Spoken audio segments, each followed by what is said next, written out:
Hi everyone, welcome to week 8 of our SHSAT training program. So this week's English topic is going to be vocabulary in context questions. And so basically what that means is, it's a question that's going to give you a passage, and within that passage is going to highlight a specific word or phrase, and then it's going to ask you to either define the word or phrase, questions where it just asks you, okay, what is the definition of this based on the context? Those are granted rarer, but they still occur. Or it's going to ask you to draw some sort of conclusion or extrapolation based on the phrase. So some tips, as always, it's always important to know what the phrase means, because you're either going to be defining it, in which case obviously you need to know what it means to say its definition, or you're going to be extrapolating something based off it. And either way, it's necessary to know what the phrase means. So if you don't know what it means, you should try to replace it with other words that you think make sense based on the context. And, it's probably going to mean something along those lines. Like if a word makes sense, then it's probably something that means something similar to that word. If it's asking you just for the definition of the phrase, like if the question is, it gives you some sort of phrase, and then it's like, okay, what does this word mean? And your 4 answer choices are all like potential definitions of that word. You can just plug those in. So, if one of them makes sense and the other 3 don't, then obviously that's going to be your answer. And lastly, you need to look for like the general idea within that subsection of the passage, because that's probably what the word's going to be related to, or, that's what the sentence or phrase, the word or phrase is going to be about. So, if the passage is about how the sky is blue, and then it describes the sky as being some word that you don't know, well, that word probably means blue, or it's something related to the fact that the sky is blue, because that's what the passage has been talking about. Obviously that's sort of a silly example, but it just highlights, there are cases where just based on the context what the word would be, even if you don't know what the word itself means. So now we're going to look at some example questions. So the first is from an excerpt from A Tramp Abroad by Mark Twain. So if you want to pause the video here and try and do it yourself, feel free. I'm going to just go ahead and walk through the solution. So first of all, the question is talking about these words grabs, yanks, and tearing away in paragraph 2. So we need to go and we need to look at them and we need to figure out their meaning based on their context and figure out how that, changes the meaning of the passage. So first we need to know what this passage is actually about. So Mark Twain is actually a pretty popular satirical writer, but even if you don't know that, you can sort of tell just based on even the first paragraph that this is sort of a satirical piece, because he's talking about how ants are scams, which obviously that's not like a serious scientific article or anything.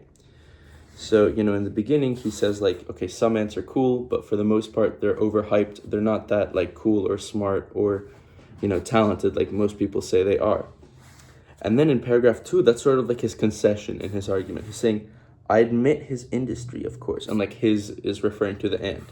And then he says, he is the hardest working creature in the world. So he's saying, okay, ants are overhyped, but I will give them this. They are very hardworking. So then towards the bottom or the middle of the passage, he's talking about how this ant finds, whatever he wants to take back. And then he's talking about how he jumps up in a passion. He kicks the dust and yanks it this way, then that, shoves it ahead of him, turns tail and lugs after him another moment.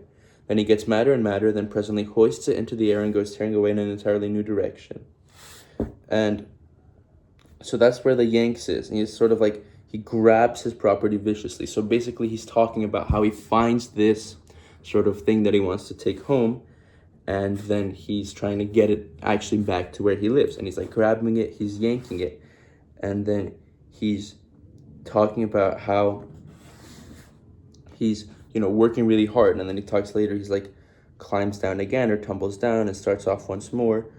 And so essentially he's talking about how he's trying to the analogy he talks about is he's trying to carry essentially a sack of flour from Heidelberg to Paris by way of Strasbourg steeple. So we don't really know, I don't really know what Strasbourg steeple is. So he's just trying to do a very hard job, and I'm assuming a very inefficient way.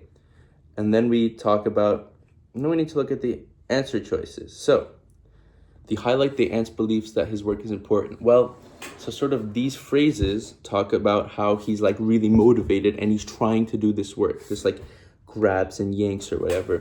So it's not talking about how he thinks what he's doing is important, though we can probably, sort of conclude that he thinks it's important, but that's not sort of what this passage or like what these phrases are highlighting. So it's not E. The illustrate that the ant is more efficient. Well, I mean, it actually in a way shows that the ant is very much not efficient, because he's sort of like just like pulling and like yanking it and trying to do a hard job in an inefficient way. So maybe he'd be more efficient if he wasn't by himself. So it's not F, and it's definitely not G. It's actually the exact opposite. It's talking about how this job that he's doing is so slow and so laborious, and it's just not efficient at all. So it's not G. So the answer is H, because although he's not productive, he's trying his best to be productive, and he's trying really hard to like do this job. So the answer is G. They emphasize the ant's anxious efforts to be productive. So anyway, the next question is from the spirit of the herd. So again, you can pause it here. I'm going to start walking through it. So we need to read this sort of part of the passage. But first we need the phrase bore down on the flank of the herd conveys that weighed. And so first we need to know what that phrase means. So let's go back to paragraph 13 and try to find it. So paragraph 13 is here. They were riding the rim.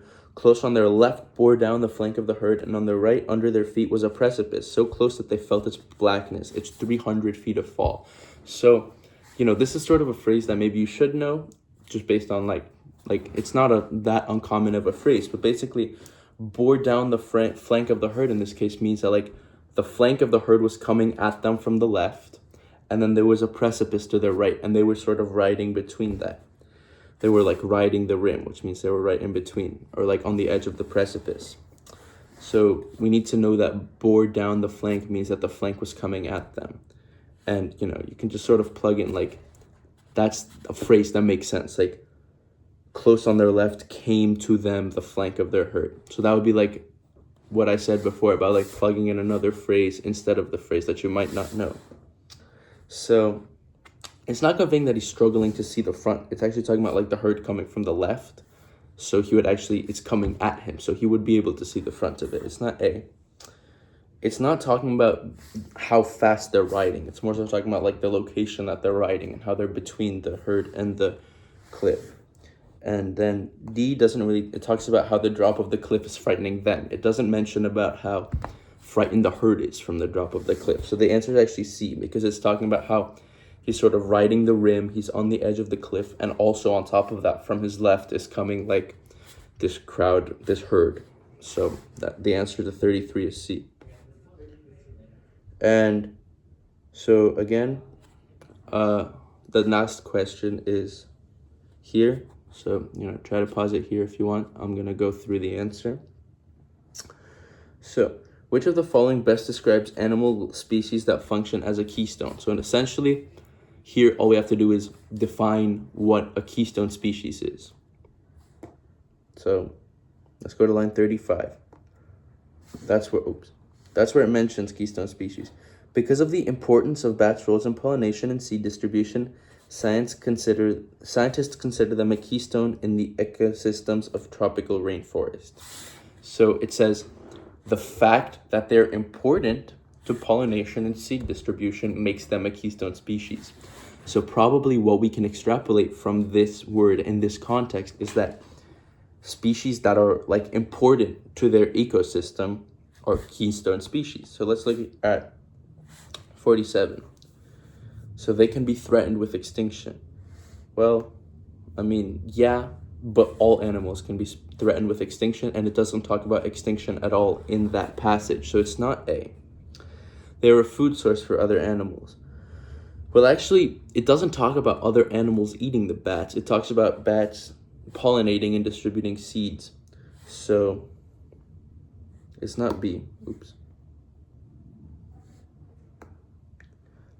C. So it does talk about pollination, but it says many different types of plants. It doesn't talk about like how many different types of plants are pollinated by bats. That's not what makes an animal a keystone species. It talks, and then after the part that we read, it says, without bats, many bat-pollinated plants and the animals that depend on them for food and shelter would be threatened to the point of extinction. So basically it talks about like how if bats were gone, then a bunch of animals would go extinct. And it doesn't talk about how many different plants they pollinate, so it's not C. The answer is actually D, because it's sort of, that's what that whole paragraph is about. It says, okay, bats are very important to their ecosystem. They pollinate plants. Without bats, the plants would die. Also, the animals that eat the plants would die. Then after that, areas outside the rainforest as well would die because they depend on those plants and animals. So like without bats, the whole like environment that they live in would just die because bats are that important. So that's what makes them a keystone species. So they balance their environment. So the correct answer to 47 is D. So yeah, that's about it for vocabulary and context questions. As always, feel free to leave any questions you could have in the comments. And otherwise, we'll see you next week.